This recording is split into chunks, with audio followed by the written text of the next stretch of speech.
السلام علیکم ورحمۃ اللہ تعالی وبرکاتہ۔ نحمده ونصلي ونسلم على رسوله الكريم اما بعد فاعوذ باللہ من الشیطان الرجیم بسم اللہ الرحمن الرحیم ان اللہ وملائکته یصلون علی النبی یا ایھا الذین آمنوا صلوا علیہ وسلموا تسلیما اللهم صل على سيدنا ومولانا محمد معدن الجود والكرم وآله الكرام وابنه الكريم وبارك وسلم صلاة وسلاما عليك يا رسول الله صلى الله تعالى عليك وسلم۔ عزیزان ملت اسلامیہ، اس سے پہلے آپ نے دعوت اسلام کے 3 ادوار کو سماعت کیا۔ نبی پاک صلی اللہ علیہ وسلم نے سب سے پہلے تو پوشیدہ طور پر اسلام کی دعوت دینا اور اسلام کی تبلیغ کرنا شروع کیا۔ 3 سال کے عرصے تک خفیہ طور پر آپ اسلام کی لوگوں کو دعوت دیتے رہے۔ اس کے بعد پھر اپنے خاندان والوں کو نبی پاک صلی اللہ علیہ وسلم نے اسلام کی دعوت دی۔ پھر اعلان نبوت کے 4تھے سال کھلم کھلا نبی پاک صلی اللہ علیہ وسلم کو اسلام کی دعوت دینے کا حکم ہوا، اور جب مسلمانوں کی تعداد میں کچھ اضافہ ہوا تو کفار و مشرکین نے مسلمانوں پر ظلم و ستم کرنا شروع کر دیا۔ ان کفار و مشرکین نے مسلمانوں پر کیسے کیسے ظلم و ستم کے پہاڑ توڑے ہیں، اس کا بیان یہاں سے۔ حضور رحمت عالم صلی اللہ علیہ وسلم کے ساتھ ساتھ غریب مسلمانوں پر بھی کفار مکہ نے ایسے ایسے ظلم و ستم کے پہاڑ توڑے کہ مکہ کی زمین بلبلا اٹھی۔ یہ آسان تھا کہ کفار مکہ ان مسلمانوں کو دم زدن میں قتل کر ڈالتے، مگر اس سے ان کافروں کے جوش انتقام کا نشہ نہیں اتر سکتا تھا، کیونکہ کفار اس بات میں اپنی شان سمجھتے تھے کہ ان مسلمانوں کو اتنا ستاؤ کہ وہ اسلام کو چھوڑ کر پھر شرک و بت پرستی کی طرف آ جائیں۔ یہ سوچتے تھے، اگر یہ چاہتے تو مسلمانوں کو قتل بھی کر دیتے، معاملہ ہی ختم ہو جاتا، لیکن ان کا جو اصل منصوبہ تھا وہ یہ تھا کہ ان پر اتنا ظلم کیا جائے، ان کو اتنا ستایا جائے کہ یہ دین اسلام کو چھوڑ کر واپس اپنے پرانے دین کی طرف آ جائیں، بت پرستی کی طرف آ جائیں اور شرک کی طرف آ جائیں۔ اس لیے قتل کر دینے کی بجائے کفار مکہ مسلمانوں کو طرح طرح کی سزاؤں اور ایذا رسانیوں کے ساتھ ستاتے تھے، مگر خدا کی قسم شراب توحید کے ان مستوں نے اپنے استقلال و استقامت کا وہ منظر پیش کر دیا کہ پہاڑوں کی چوٹیاں سر اٹھا اٹھا کر حیرت کے ساتھ ان بلا کشان اسلام کے جذبہ استقامت کا نظارہ کرتی رہیں۔ سنگ دل، بے رحم اور درندہ صفت کافروں نے ان غریب و بےکس مسلمانوں پر جبر و اکرا اور ظلم و ستم کا کوئی دقیقہ باقی نہیں چھوڑا۔ ہر اعتبار سے انہوں نے ظلم و ستم کرنے کی کوشش کی، اور ظلم و ستم کا کوئی ہتھ کنڈا ایسا نہیں ہوگا جو انہوں نے چھوڑا نہیں، مگر ایک مسلمان کے پائے استقامت میں بھی ذرہ برابر تزلزل اور لغزش پیدا نہیں ہوئی، اور ایک مسلمان کا بچہ بھی اسلام سے منہ پھیر کر کافر و مرتد نہیں ہوا۔ اللہ تبارک و تعالیٰ نے ایسی کشش اسلام کے اندر عطا فرمائی، اور نبی پاک صلی اللہ علیہ وسلم کی برکت سے مسلمانوں کے دلوں کے اندر اسلام ایسا جاگوزی ہو گیا تھا کہ اتنے ظلم و ستم کے باوجود بھی، ایسی تکلیفوں کا سامنا کرنے کے باوجود بھی مسلمان کا ایک بچہ بھی اسلام سے نہیں پھرا۔ کفار مکہ نے ان غریب مسلمانوں پر جور و جفاکاری کے بے پناہ اندوہناک مظالم ڈھائے، اور ایسے ایسے روح فرسا جانسوز عذابوں میں مبتلا کیا کہ اگر ان مسلمانوں کی جگہ پہاڑ بھی ہوتا تو شاید ڈگمگانے لگتا۔ صحرائے عرب کی تیز دھوپ میں جبکہ وہاں کی ریت کے ذرات تنور کی طرح گرم ہو جاتے، ان مسلمانوں کی پشت کو کوڑوں کی مار سے زخمی کر کے اس جلتی ہوئی ریت پر پیٹھ کے بل لٹاتے، اور سینوں پر اتنا بھاری پتھر رکھ دیتے کہ وہ کروٹ نہ بدلنے پائیں۔ لوہے کو آگ میں گرم کر کے اس سے ان مسلمانوں کو داغتے، پانی میں اس قدر ڈبکیاں دیتے کہ ان کا دم گھٹنے لگتا تھا۔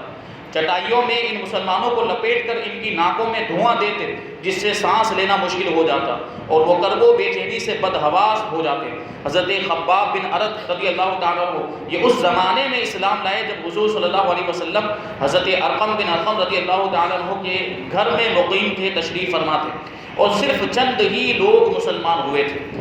قریش نے ان کو بے حد ستایا، حضرت خباب کو، یہاں تک کہ کوئلے کے انگاروں پر ان کو چت لٹا دیا، اور ایک شخص ان کے سینے پر پاؤں رکھ کر کھڑا رہا یہاں تک کہ ان کی پیٹھ کی چربی اور رطوبت سے کوئلے بجھ گئے۔ کوئلے کی گرمی کی وجہ سے ان کی پیٹھ کی چربی پگھل کر جب کوئلے پر پہنچی تو وہ کوئلے اس چربی سے اور رطوبت سے بجھ گئے۔ برسوں کے بعد جب حضرت خباب رضی اللہ تعالیٰ عنہ نے یہ واقعہ حضرت امیر المؤمنین فاروق اعظم رضی اللہ تعالیٰ عنہ کے سامنے بیان کیا تو اپنی پیٹھ کھول کر دکھائی، پوری پیٹھ پر سفید سفید داغ دھبے پڑے ہوئے تھے۔ اس عبرتناک منظر کو دیکھ کر حضرت فاروق اعظم رضی اللہ تعالیٰ عنہ کا دل بھر آیا اور آپ رونے لگ گئے۔ یہ تکلیفیں مسلمانوں نے برداشت کی۔ حضرت بلال رضی اللہ تعالیٰ عنہ کو جو امیہ بن خلف کافر کے غلام تھے، ان کی گردن میں رسی باندھ کر کوچہ و بازار میں ان کو گھسیٹا جاتا تھا، ان کی پیٹھ پر لاٹھیاں برسائی جاتی تھی اور ٹھیک دوپہر کے وقت تیز دھوپ میں گرم گرم ریت پر ان کو لٹا کر اتنا بھاری پتھر ان کی چھاتی پر رکھ دیا جاتا تھا کہ ان کی زبان باہر نکل آتی تھی۔ امیہ کافر کہتا تھا کہ اسلام سے باز آ جاؤ، اسلام سے پھر جاؤ، ورنہ اسی طرح گھٹ گھٹ کر مر جاؤ گے۔ مگر اس حال میں بھی حضرت بلال رضی اللہ تعالیٰ عنہ کی پیشانی پر بل نہیں آتا تھا، بلکہ زور زور سے احد احد کا نعرہ لگاتے تھے اور بلند آواز سے کہتے تھے کہ خدا ایک ہے، خدا ایک ہے۔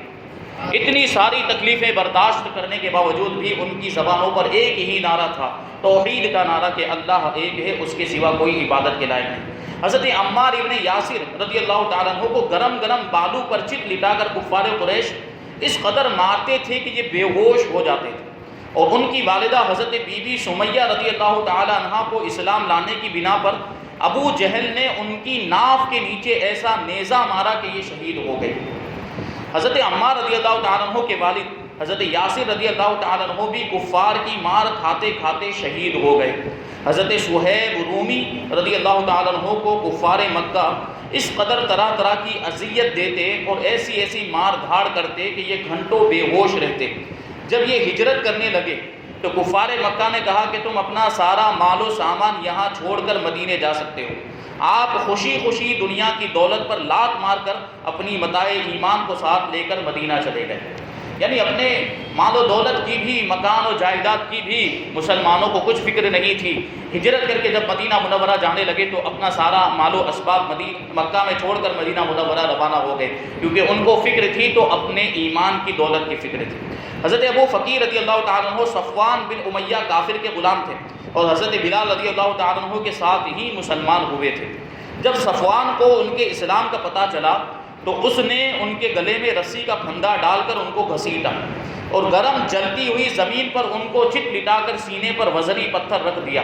جب ان کو کفار گھسیٹ کر لے جا رہے تھے تو راستے میں اتفاق سے ایک گبریلا نظر آیا۔ گبریلا ایک کیڑا ہوتا ہے، پر والا کیڑا ہوتا ہے جو بھونرے کی طرح ہوتا ہے، جس کو ہم لوگ تیریا کہتے ہیں، اس کی طرح یہ ہوتا ہے اور معاذ اللہ یہ گوبر میں رہتا ہے۔ وہ گبریلا کیڑا اس کو نظر آیا اتفاق سے، تو امیہ کافر نے تانا مارتے ہوئے کہا کہ دیکھ تیرا خدا یہی تو نہیں ہے، معاذ اللہ۔ اس کیڑے کی طرف اشارہ کرتے ہوئے کہا کہ دیکھ تیرا خدا یہی تو نہیں۔ تو ابو فقی نے فرمایا کہ اے کافر کے بچے خاموش ہو جا، میرا اور تیرا خدا اللہ ہے۔ یہ سن کر امیہ کافر غضبناک ہو گیا اور اس زور سے ان کا گلا گھونٹا کہ وہ بے ہوش ہو گیا اور لوگوں نے سمجھا کہ ان کا دم نکل گیا۔ اسی طرح حضرت عامر بن فہیرہ رضی اللہ تعالیٰ عنہ کو بھی اس قدر مارا جاتا کہ ان کے جسم کی بوٹی بوٹی درد مند ہو جاتی تھی۔ حضرت بی بی لبینہ رضی اللہ تعالیٰ عنہ جو لونڈی تھی، حضرت عمر رضی اللہ تعالیٰ عنہ جب کفر کی حالت میں تھے اس غریب لونڈی کو اس قدر مارتے تھے کہ مارتے مارتے تھک جاتے تھے، مگر حضرت لبینہ رضی اللہ تعالیٰ عنہ اف نہیں کرتی تھی، بلکہ نہایت جرت اور استقلال کے ساتھ کہتی تھی کہ اے عمر، اگر تم خدا کے سچے رسول پر ایمان نہیں لاؤ گے تو خدا تم سے ضرور اس کا انتقام لے گا۔ حضرت ذنیرہ رضی اللہ تعالیٰ عنہ حضرت عمر رضی اللہ تعالیٰ عنہ کے گھرانے کی باندی تھی، یہ مسلمان ہو گئی تو ان کو اس قدر کافروں نے مارا کہ ان کی آنکھیں جاتی رہی، آنکھوں کی روشنی ہی ختم ہو گئی، مگر خداوند تعالیٰ نے حضور اقدس صلی اللہ علیہ وسلم کی دعا سے پھر ان کی آنکھوں میں روشنی عطا فرما دی۔ تو مشرکین کہنے لگے کہ یہ محمد صلی اللہ علیہ وسلم کے جادو کا اثر ہے، معاذ اللہ۔ اسی طرح حضرت بی بی نہدیہ اور حضرت بی بی ام عبیس رضی اللہ تعالیٰ عنہما بھی باندیاں تھیں۔ اسلام لانے کے بعد کفار مکہ نے ان دونوں کو طرح طرح کی تکلیفیں دے کر بے پناہ اذیتیں دی، مگر یہ اللہ والیاں صبر و شکر کے ساتھ ان بڑی بڑی مصیبتوں کو جھیلتی رہی، مگر اسلام سے ان کے قدم نہیں ڈگمگائے۔ حضرت یار غار مصطفیٰ ابو بکر صدیق باصفا رضی اللہ تعالیٰ عنہ نے کس کس طرح اسلام پر اپنی دولت نثار کی ہے، اس کی ایک جھلک یہ کہ آپ نے ان غریب و بےکس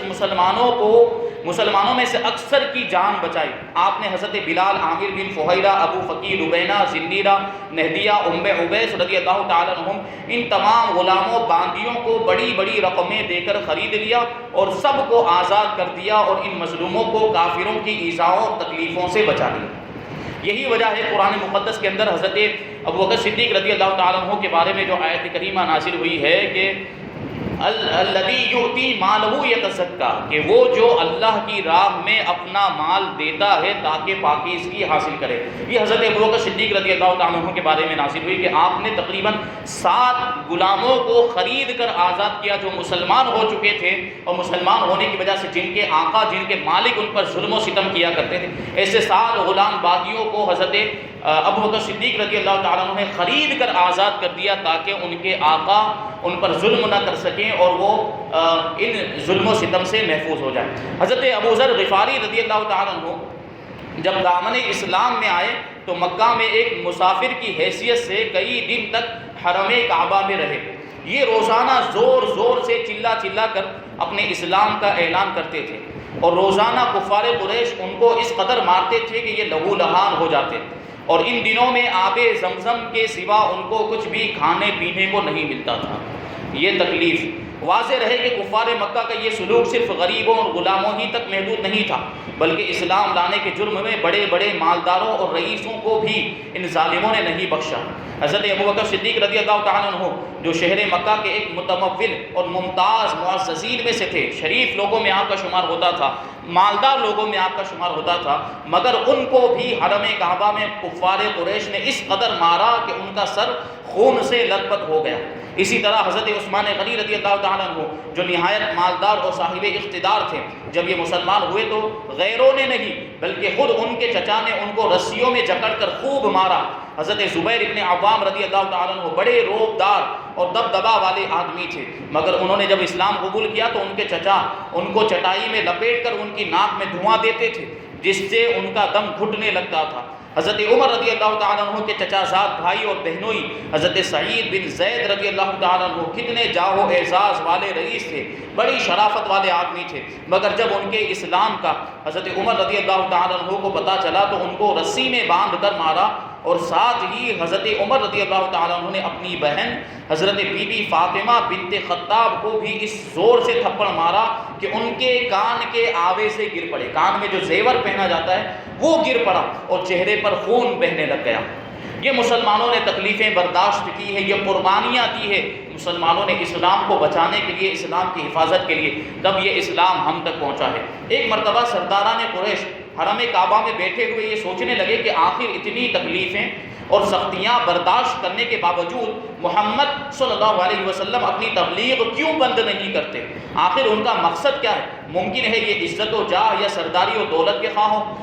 شاید وہ مرتبہ چاہتے ہوں، شاید وہ سرداری چاہتے ہوں، عزت و شرافت چاہتے ہوں۔ چنانچہ سبوں نے عتبہ بن ربیعہ کو حضور صلی اللہ علیہ وسلم کے پاس بھیجا کہ تم کسی طرح ان کا دلی مقصد معلوم کرو۔ چنانچہ عتبہ تنہائی میں آپ سے ملا اور کہنے لگا کہ اے محمد صلی اللہ علیہ وسلم، آخر اس دعوت اسلام سے آپ کا مقصد کیا ہے؟ کیا آپ کو مکہ کی سرداری چاہیے، یا عزت و دولت کے خواہ ہیں، یا کسی بڑے گھرانے میں شادی کرنا چاہتے ہیں؟ آپ کے دل میں جو تمنا ہو کھلے دل کے ساتھ کہہ دیجئے، میں اس کی ضمانت لیتا ہوں کہ اگر آپ دعوت اسلام سے باز آ جائیں تو پورا مکہ آپ کے زیر فرمان ہو جائے گا، یعنی پورے مکے کا آپ کو سردار بنا دیا جائے گا اور آپ کی ہر خواہش اور تمنا پوری کر دی جائے گی۔ عتبہ کی یہ ساحرانہ تقریر سن کر حضور رحمت عالم صلی اللہ علیہ وسلم نے جواب میں قرآن مجید کی چند آیتیں تلاوت فرمائیں، جن کو سن کر عتبہ اس قدر متاثر ہوا کہ اس کے جسم کا رونگٹا رونگٹا اور بدن کا بال بال خوف الہی سے لرزنے اور کانپنے لگ گیا، اور حضور صلی اللہ علیہ وسلم کے منہ پر ہاتھ رکھ کر کہا کہ میں آپ کو رشتہ داری کا واسطہ دیتا ہوں اور درخواست کرتا ہوں کہ آپ بس کیجئے، قرآن کی تلاوت کو بند کر دیجئے، میرا دل اس کلام کی عظمت سے پھٹا جا رہا ہے۔ عتبہ بارگاہ رسالت سے واپس ہوا، مگر اس کے دل کی دنیا میں ایک نیا انقلاب رونما ہو چکا تھا۔ عتبہ ایک بڑا ہی صاحب البیان خطیب اور انتہائی فصیح و بلیغ آدمی تھا۔ اس نے واپس لوٹ کر سرداران قریش سے کہہ دیا کہ محمد صلی اللہ علیہ وسلم جو کلام پیش کرتے ہیں وہ نہ جادو ہے، نہ کہانت ہے، نہ شاعری ہے، بلکہ وہ کوئی اور ہی چیز ہے، کیونکہ تو خدا کا کلام تھا۔ لہٰذا میری رائے ہے کہ تم لوگ ان کو ان کے حال پر چھوڑ دو۔ اگر وہ کامیاب ہو کر سارے عرب پر غالب ہو گئے تو اس میں ہم قریشیوں ہی کی عزت بڑھے گی، ورنہ سارا عرب ان کو خود ہی فنا کر دے گا۔ مگر قریش کے سرکش کافروں نے عتبہ کا یہ مخلصانہ اور مدبرانہ مشورہ نہیں مانا، بلکہ اپنی مخالفت اور ایذا رسانیوں میں اور اضافہ کر دیا۔ کفار قریش میں کچھ لوگ صلح پسند بھی تھے اور چاہتے تھے کہ بات چیت کے ذریعے صلح اور صفائی کے ساتھ معاملہ طے ہو جائے۔ چنانچہ قریش کے چند معزز روسا ابو طالب کے پاس آئے اور حضور صلی اللہ علیہ وسلم کی دعوت اسلام اور بت پرستی کے خلاف تقریروں کی شکایت کی۔ ابو طالب نے نہایت نرمی کے ساتھ ان لوگوں کو سمجھا بجھا کر رخصت کر دیا، لیکن حضور صلی اللہ علیہ وسلم خدا کے فرمان فاصدع بما تؤمر کی تعمیل کرتے ہوئے علی الاعلان شرک و بت پرستی کی مذمت اور برائی بیان کرتے اور دعوت توحید کا واعظ فرماتے ہی رہے۔ اس لیے قریش کا غصہ پھر بھڑک اٹھا۔ چنانچہ تمام سرداران قریش یعنی عتبہ و شیبہ، ابو سفیان، عاص بن ہشام، ابو جہل، ولید بن مغیرہ، عاص بن وائل وغیرہ وغیرہ سب ایک ساتھ مل کر ابو طالب کے پاس آئے اور یہ کہا کہ آپ کا بھتیجا ہمارے معبودوں کی توہین کرتا ہے، اس لیے یا تو آپ درمیان میں سے ہٹ جائیں اور اپنے بھتیجوں کو ہمارے حوالے کر دیں، یا پھر آپ بھی کھل کر ان کے ساتھ میدان میں نکل پڑیں تاکہ ہم دونوں میں سے ایک کا فیصلہ ہو جائے۔ ابو طالب نے قریش کا تیور دیکھ کر سمجھ لیا کہ اب بہت ہی خطرناک اور نازک گھڑی سر پر آن پڑی ہے۔ ظاہر ہے کہ اب قریش برداشت نہیں کر سکتے اور میں اکیلا تمام قریش کا مقابلہ نہیں کر سکتا۔ ابو طالب نے حضور صلی اللہ علیہ وسلم کو انتہائی مخلصانہ اور مشفقانہ لہجے میں سمجھایا کہ میرے پیارے بھتیجے، اپنے بوڑھے چچا کی سفید داڑھی پر رحم کرو اور بڑھاپے میں مجھ پر اتنا بوجھ مت ڈالو کہ میں نہ اٹھا سکوں۔